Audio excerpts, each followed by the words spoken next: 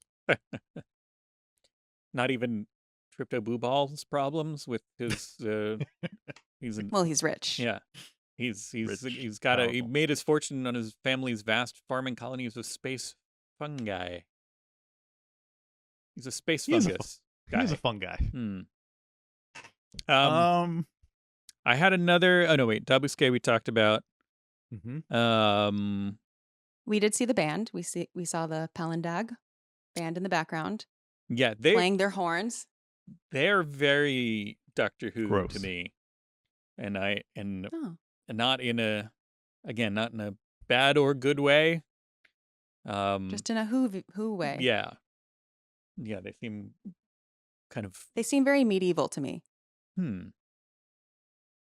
Their heads look a lot like Squidhead's head, which it almost looks medieval. Like Squidhead had like some kind of infection, and his head cracked open, and all these tentacles came out. That's kind of what he looks like. They're really gross looking, I think. It's like real Dave Cronenberg body horror type aliens. I would want a more aesthetically pleasing aliens if I was gonna have to, if they're gonna be performing in front of everyone. Well, aesthetically pleasing to whom, though? That's the thing. That's true. Yeah, exactly. Yeah, that's true. Maybe this was a special request that these guys were the favorites of one of the rich patrons here. Everyone's got a maybe type. Their species is really good at those instruments. Right. Seems like they would be. They're kind of custom. I think they should do like a Milli Vanilli thing and have like a size Snoodles in the front, and then those guys kind of playing in the back. Famously, but we don't know what appeals to them. Noodles. Who knows? Maybe they smell really good too. Oh, that's true. To certain aliens. Yeah, that's true. Yeah. They may not look like much, but oof, that smell. They got it where it counts. In the smell Dynam department. Quid, an alien with squid tentacles on his face, also by the bar. I know. Is that there's a. I don't know. Is this in this minute or in next minute? But Who? Is that the one that is oft mistaken for a boar gullet? Oh, I could at the see bar? that. I could see. When I think it's in tomorrow's minute. So let's bring it up Are tomorrow. you talking about the one that looks like Pirates of the Caribbean dude? Yeah, the squid head, like the. Yeah, that's what I'm talking about. Okay. All right. Let's bring him up No, tomorrow. he's in this minute. Okay. Well, I want to table it till tomorrow because I've a question. Well, I don't know. I guess not. We're skipping like a really big alien right now. By the way, Like physically a big alien or a one that we Who are we One that a skipping? lot of people bring up because he's apparently played by a famous actor. Who? Um, okay? Fill us in. What are we? Do tell. The name of the actor is slipping my mind, but I know who the character Oh, is. that famous But guy. Who's the um, character? why can't I mean, see, most of the actors that I know them from Star Wars first. Oh yeah, So me too. wow, it's like a really famous actor too, apparently. Cal Jack. I'm thinking of Cal Jack. Caljack. Caljack. I'm looking through. He's the main character in the last novella of the Canto Bight book. He's a prop player at the casino. And so he is paid to play. Basically, he's paid to make Right. sure people spend money. Mhm. And he almost dies before this movie, actually. So the fact that he's in this movie means that he survived his adventure. He gets a little bit too involved with gambling and kind of takes his job a little too far. Like he doesn't just walk away with his losses. Like he ends up spending way too much at the tables. He loses a lot and ends up owing a big debt and has to pay his debt back in a night. And it's like a ton of money and he can't do it. And he keeps losing and everything. He teams up with the Lucky Three, the Sweartons, who you probably talked about last week. And they have this night of their lives. Really weird stuff happens. They bet on fathier races. They bet on some tables. They do some high stakes stuff. And I won't tell you how it ends, whether he makes the money or has to kill himself. But he clearly has survived. And at the end of the book, he rediscovers his love of just playing at the casino and kind of decides to not make it about winning, but more about like, you know what, I'm here to have fun. He wants to stay on Canto Bight. He's not originally from there, but he's like, I'm living the dream. I'm being paid to play, and I want to stay on. I want to do whatever I can to stay on Canto Bight. So I want to stay employed in my position, and that's enough. I'll just be okay with what I have and just have fun with it. Is it played by the actor Michael Jackson?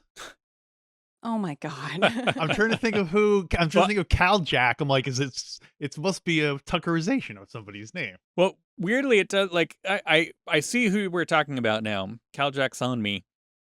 And I tried. I was. Is it Justin Theroux? No. No, he'll come up. That's the other person. He'll come up in a minute. Literally a minute or maybe two. But I started to look him up and then I got distracted. He looks to me kind of like Crispin Glover. That's it. Okay. It looks like Crispin Glover. But you can tell from. You can tell? Well, he looks like an alien Crispin Glover to me, but I don't see. I'm looking on his Wikipedia and there's no behind the scenes section for him at all. Oh. Is that just. Do people just call him that for fun? It could be. Because it looks like him? Oh, you thought it was Crispin Glover then? It totally looks like know. him. It looks like, if you were to make a weird Heptunian Crispin Glover. Heptunian, yes. People call him the alien Crispin Glover, and so I just assumed that it was played by him. Is that a joke that like everyone's in on except me? I don't know. That would check out, but if I search, if you search alien Crispin Glover, the first couple of hits are like my favorite Canto Bight is alien Crispin Glover. Oh my God. Maybe I took that too literally. It totally looks like him. Oh my God. Him in kind of wasn't he in that Back to the Future? No, but he was in that remake of Ben or Willard, which one? Oh my God, what a creepy movie. Yeah. But I had that same thought, and he has that kind of like that slicked down hair and looks kind of like he's carrying himself kind of like it. Would not surprise me if it was him, but I can find no. I think I know, because I originally thought that he had like a Shemp Howard haircut. I got older, so to me he looks like he's the Shemp Howard alien more so than the Crispin Glover alien. But I know who you're talking about now. Wow. Okay. Sorry to anyone in the last few weeks who I've talked to you about this character and been like, so he's played by Crispin Glover. And Well, we don't know that he isn't, so he could True. be. We also see Violet Tandil leaning on the piano. It's the White Violet gown. Tandel Mhm. is it looks like she has like a mosquito net over her head. Oh, You right, know, like right. those Yeah, yeah. beds. Yeah. Yeah. Yeah, and it's a very tall net. Yeah. It's it's pretty ostentatious. And then the room shakes and like we see the drinks sort of shake on the table and Yeah. almost spill. And the funny thing is no one is phased except Rose and Finn. Yeah, I Because like didn't, clearly it's like, oh, this must happen a lot. Like it's just the father years passing by. I don't like that because it seems like they would, like, clearly drinks are spilling and everything, and they would have something in place. If this happens every time a Fanthier race goes by, they would be something. And how come it only happens when they first start, and then the rest of the time the whole place is not rattling around whenever the Fanthiers Well, we're not go? there for very long, Alex. What We do you don't mean? see every time it happens. But also it cuts away pretty quickly. And also the next time we see that, the fathiers are literally running through the casino. So I'd say they Right. get a lot of fathier action there at the casino.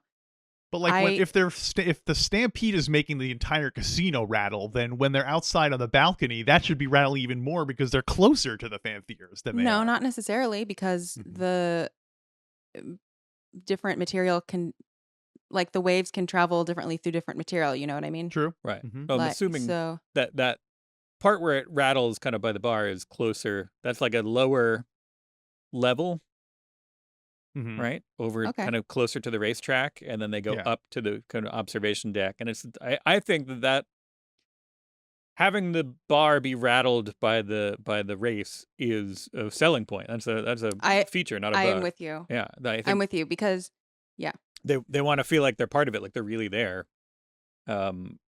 yes, because no one is rattled when the rattling happens. It's like everyone expects it. Ironically, yeah.